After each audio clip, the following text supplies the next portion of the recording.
Kalau setelah nun mati ketemu ro, berarti bunyinya menjadi ro. Setelah nun mati ketemu mim menjadi mim.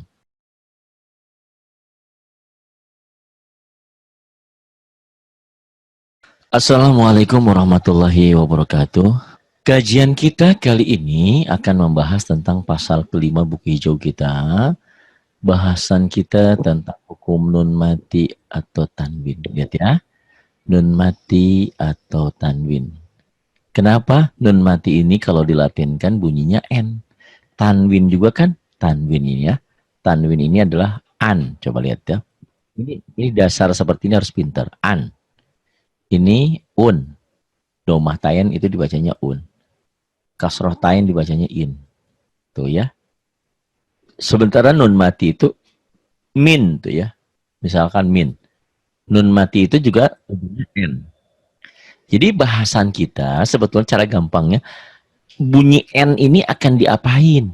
Bunyi n ini. Nih, n. Kalau dilatinkan n, kan nun mati itu n.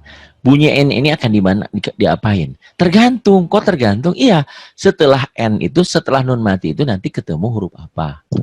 Kalau ketemu huruf idhar itu ada 6 hurufnya. Ini aha, agoha, atau di sini urutan buku hijau seperti ini. Yang saya buat udah dirubah. A, hamzah, ain, ha, rin, kho. Silahkan mana aja. Tapi saya jujur yang ini saya nggak hafal.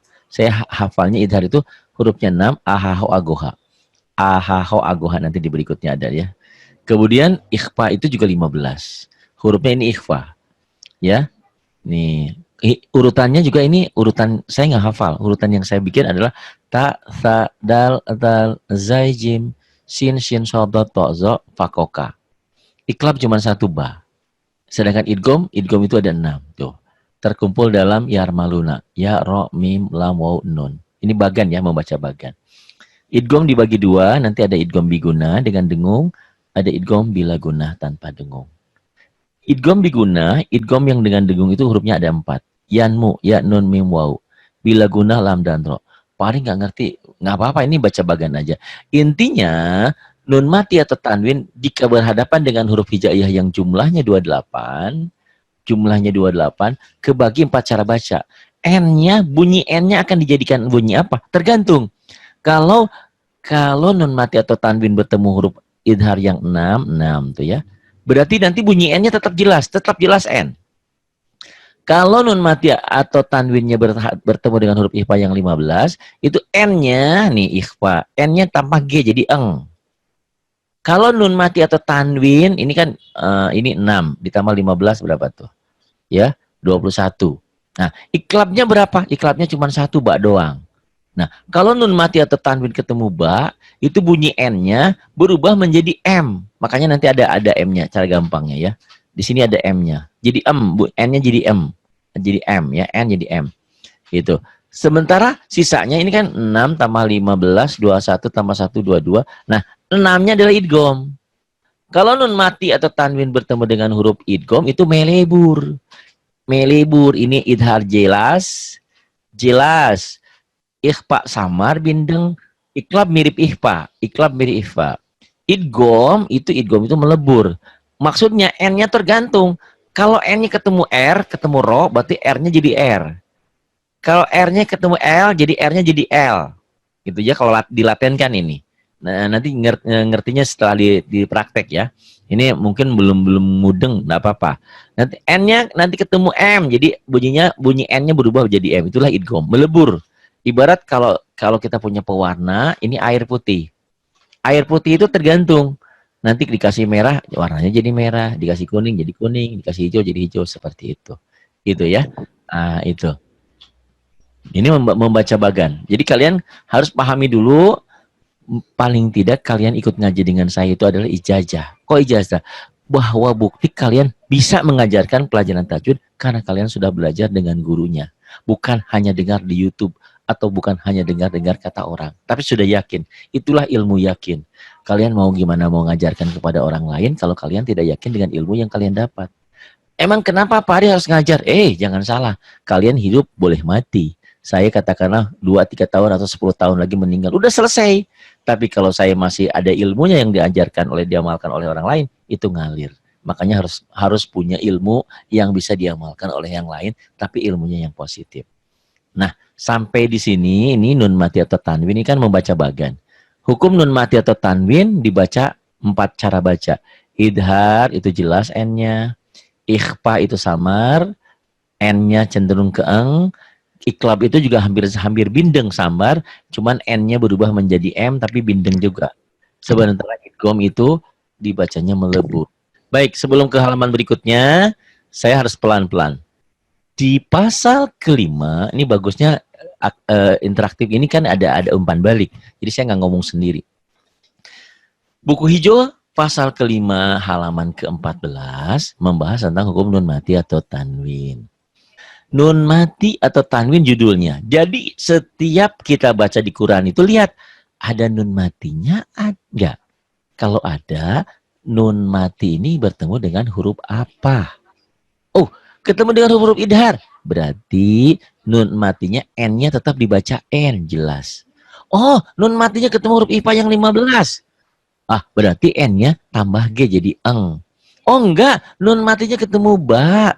Kalau ketemu ba berarti bunyi nun matinya berubah menjadi m. Bukan min tadi jadi mim, tapi bindeng sedikit. Oh enggak, nun mati atau tanwinnya ternyata bertemu dengan huruf-huruf idgham. Ternyata n-nya berubah tergantung huruf di depannya. Kalau setelah nun mati ketemu lam, berarti n-nya berubah menjadi lam.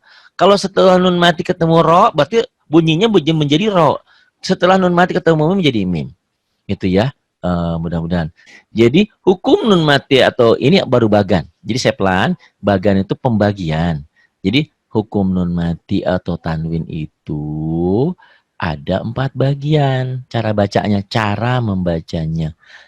Apa maksudnya?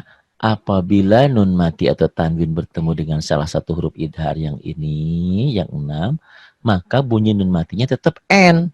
Karena memang bunyi nun mati atau tanwin itu n, ujungnya n. Nah, nanti ketemunya di praktek ya. Nah, sementara kalau nun mati atau tanwin itu bertemu dengan huruf-huruf ikhfa yang 15, bunyi nun matinya jadi eng tanpa g. Itu yang gampang dulu ya. Soal nanti ada ausat akrob nanti belakangan. Yang ongnya banget, engnya sedikit atau sederhana nanti belakangan. Sementara cara baca kalau menemukan nun mati atau tanwin, kok atau tanwin? Memang 2 ini. Nanti beda dengan lam mati, beda dengan mim mati. Kalau mim mati ya mim mati, nun mati. Ini nun mati atau tanwin. Karena nun mati itu bunyinya dengan tanwin sama. Nih lihat sekali lagi ya. Nun mati kan min tuh, ujungnya n, min. Lihat. Nah, min. Bunyi n ini akan dijadikan apa? Bunyi nun mati, bunyi n ini akan dijadikan apa? Tergantung menjadi 4 cara. Kok 4 cara? Iya, n-nya ketemu idhar, n-nya tetap n. N-nya ketemu huruf ikhfa, n-nya tambah g. N-nya ketemu ba, iklab, berarti n-nya berubah menjadi m, mim mati. N-nya ketemu huruf idgham, n-nya berubah tergantung ketemu huruf mana. Kalau ketemu ya, jadi ya n-nya. Ketemu R jadi R, ketemu M jadi M, ketemu L jadi L, ketemu W jadi W, ketemu N tetap N gitu ya, jadi N gitu. Gitu. Jadi ini berbicara tentang N nun mati. Nah, tanwin itu an in un juga sama. An itu an ujungnya N. In juga ujungnya N. Ini yang kadang-kadang nggak pinter, orang nggak paham. Apa sih? Ini bahasan dasarnya ini dulu. Bunyi N ini akan dijadikan apa? Tergantung. Tergantung. Kalau nun mati atau tanwin bertemu dengan salah satu huruf yang 28 ini, tergantung dia klasifikasinya, kelasnya ada di mana. Kalau nun mati atau tanwin bertemu dengan salah satu huruf idhar, maka dibacanya jelas. Kalau nun mati bertemu dengan huruf ikhfa, nun matinya menjadi eng. Kalau nun mati atau tanwin bertemu dengan ba huruf iklab, nun matinya berubah menjadi tapi bindeng. Nun mati atau tanwin bertemu dengan salah satu huruf yang idgham ini, n-nya melebur. Walaupun nanti ada idgham berguna, biguna, ada bilaguna, ada dengan dengung, ada tanpa dengung. Sampai di situ. Nih ya. Jadi bagan tuh gini, nun mati itu sama seperti tanwin. Maksudnya apa? Ini klasifikasi kelasnya, nun mati atau tanwin itu, kalau kita menemukan dalam Quran bacaan ada nun mati, ada nun mati, atau ya nggak dua-duanya, ada nun mati atau tanwin, ini cara bacanya ada 4. Tergantung. Kok tergantung? Iya, kalau nun matinya ketemu huruf idhar, maka dia dibacanya jelas. Idhar, jelas. Kalau nun mati atau tanwin ketemu huruf ikhfa, N-nya jadi samar. N-nya jadi ada engnya gitu. Kalau nun mati atau tanwin ketemu ba, huruf iklab, bunyi N-nya, ini kan bunyi N, ini bunyi N, tanwin juga N. Bunyi N-nya berubah menjadi M, tapi ada bindeng sedikit agak samar. Itu namanya iklab. Sedangkan nun mati atau tanwin kalau ketemu huruf ikhfa, ya itu eng, iklab itu mim, em. Kalau idhar itu jelas, kalau idgham itu melebur, melebur kepada huruf sesudahnya. Melebur. Kalau nun matinya ketemu nun, ya nun. Kalau nun matinya ketemu mim, ya mim. Gitu. Ini cara bagan. Jadi pertama adalah kita harus menjelaskan kepada orang, ini loh teknik membaca Quran itu ternyata baca Al-Quran itu tidak cukup cuman kenal huruf. Kita pikir kalau sudah kenal huruf, sudah lulus Iqra, bisa baca Quran. Belum. Harus ngerti tajwid dulu. Tajwid ini adalah ibarat rambu-rambu lalu lintas. Artinya apa? Kalau dalam bacaan Quran nanti ada menemukan lamati, hukum mim mati, nun mati, atau huruf mati, itu ada rumusnya, ada aturan mainnya, ada cara main. Jangan main baca tanpa ngerti tajwid, babak belur. Gitu. Oke. Jadi 4 wajah, 4 cara baca. Gitu ya. Nih, pertama ya saya jelaskan. Setelah kita membaca bagan itu pembagian. Ibarat kalau waris itu, saya punya harta 1 miliar, anaknya 4, gimana cara ngebaginya gitu. Atau teknik-teknik pembacaan sesuatu huruf. Nah, dibagi 4 cara baca kalau dia menemukan nun mati atau tanwin. Sekarang kita bahas ya. Nih, mudah-mudahan membuahkan hasil, memberikan pemahaman dengan jelas. Nun mati atau tanwin. Nun mati dan tanwin bila bertemu atau menghadapi atau diiringi dengan huruf hijaiyah. Huruf hijaiyah itu jumlahnya 28 ya. Mempunyai 4 hukum. Maksudnya apa? Nun mati itu cara bacanya nun mati ini menjadi apa? Tergantung menjadi 4 bagian.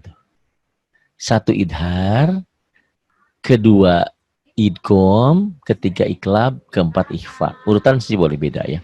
Gitu. Maksudnya apa? Nun mati ini apakah tetap N? Apakah nun matinya berubah menjadi eng? Apakah nun matinya berubah nun mati atau tanwinnya berubah N-nya menjadi mim, iklab? Apakah melebur itu idgham? Apakah itu tetap itu idhar? Ya. Nah, itu tergantung setelah nun mati atau tanwinnya ketemu huruf apa. Nah, sekarang kita bahas ya. Nun mati dan tanwin bila bertemu dengan huruf hijaiyah yang jumlahnya 28 mempunyai 4 hukum. Yang pertama idhar. Idhar halki. Kenapa disebut halki? Karena huruf-huruf itu adanya di tenggorokan. Idhar halki ialah nun mati atau tanwin. Karena nun mati itu bunyinya kan nun mati N. Tanwin juga ujungnya N. Dibaca terang, jelas, tegas, zahir, berbunyi N. Dengan tidak memakai gunnah, tidak memakai dengung. Kapan? Bila nun mati atau tanwin tersebut bertemu dengan sesuatu huruf idhar.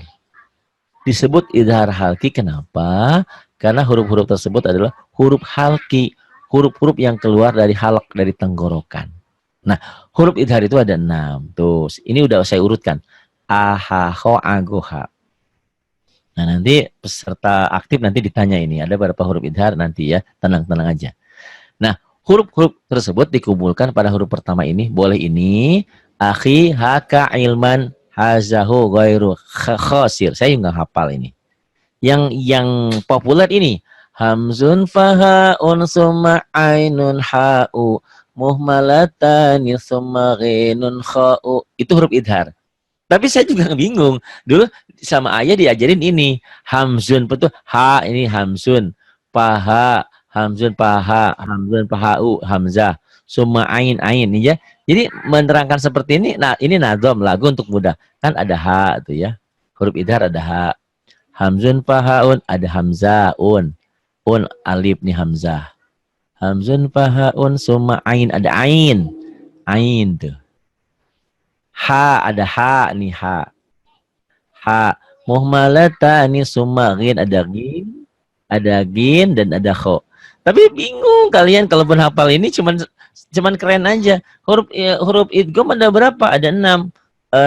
Nagomnya lagunya apa? Hamzun fahaun summa ainun ha'u muhmalatani summa ghinun kha'u. Yang bingung nanti emang fa huruf idhar? Emang ha huruf idhar? Ha, iya bener. Emang sa huruf idhar? Bukan. Jadi yang gampang mah ini ya kalau menurut saya. Ahaho, agoha, jelas langsung ke pokok masalahnya. Jadi artinya kalau nun mati atau tanwin bertemu dengan salah satu huruf yang ini, dibacanya jelas. Atau ini bisa juga disingkat irhi ja'ah, bisa. Irhi kan ini hamzah, ghin, ha, kho, ain, kho. Ini huruf idhar. Gitu. Atau ya pada nun mati ini ya. Ini hurufnya ini. Nun mati bertemu dengan, nah sekarang ini maksudnya atau ini bisa untuk mengingat itu bisa yang ini saya nggak pakai, ini nggak ngerti saya.